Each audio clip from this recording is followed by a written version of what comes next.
میں نے بعض دفعہ مجمع میں پوچھا، یہ کہا کہ صاحب دیکھو میں ایک وظیفہ بتانے جا رہا ہوں.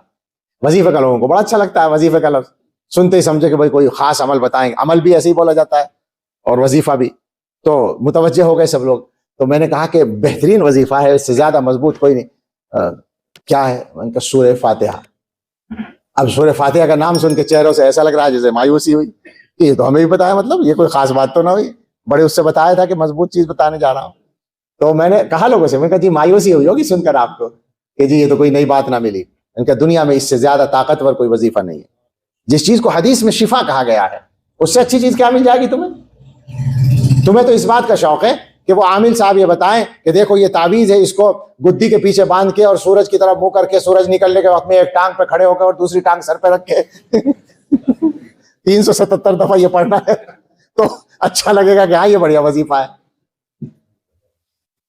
مجھے بہت غصہ آتا ہے جب میں کوئی چیز پڑھنے کے لیے بتاتا ہوں اور اگلا آدمی پوچھتا ہے کہ کس وقت پڑھیں. ارے بھائی ہم عامل نہیں ہیں.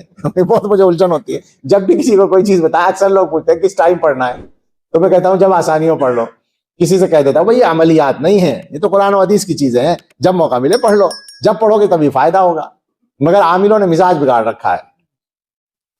لیکن جو لوگ معتبر عامل ہیں ہم ان کو نہیں کہتے، اس لیے کہ وہ ایسے لوگوں کے ایمان کی حفاظت بھی کر رہے ہیں جو متقی لوگ ہیں، جو دیندار علماء ہیں، اور لوگوں کی یہ والی ضرورت. ہمارے بہت سے مشائخ نے، بہت سے اکابر نے تعویذ دینے کا کام کیا ہے. تو ہر آدمی غلط نہیں ہے، اس لیے کہ ایسے لوگ پھر دوسروں کے پاس جاتے ہیں. اصلاح اس کی کرنی ہے اصل، کہ شفا کے لیے کافروں کے پاس جاؤ گے، شفا کے لیے مطلب ایسی چیزیں کرو گے جن کا ترجمہ اور مطلب بھی تمہیں معلوم نہیں ہے. اللہ جانے وہ صحیح ہے یا غلط ہے، جائز ہے یا ناجائز ہے، یہ نہیں چلے گا. بہرحال بیماریاں خدا نخواستہ ہوں تو اس کے لیے دوا علاج بھی کریں اور قرآن سے سورہ فاتحہ سے مدد لیں. قرض ہو کسی کے ذمے تو اس کے لیے اللہ سے روزانہ دعا بھی کریں، اور لیلاف قریش ہر نماز کے بعد 7 مرتبہ پڑھ لیا کریں. اول آخر درود شریف 1 مرتبہ. روزگار میں برکت بھی ہوگی، قرض کی ادائیگی بھی ہوگی انشاءاللہ. یہ سب لوگ سمجھ لیں. 7 مرتبہ ہر نماز کے بعد پڑھیں. اول آخر درود شریف 1 مرتبہ. حضرت بتاتے ہیں، حضرت کہتے ہیں کہ میں نے لاکھوں لوگوں کو بتائی ہے. میں کہہ سکتا ہوں کہ میں نے ہزاروں لوگوں کو بتائی ہے. اور فائدہ ہوتا ہے، فائدہ ہوتا ہے، یقیناً ہوتا ہے. تو قرض کی ادائیگی کے لیے، روزگار کے لیے. اور ساتھ میں یہ بات سمجھیں کہ باقاعدگی سے محنت کرنا یہ سب سے بڑا وظیفہ ہے.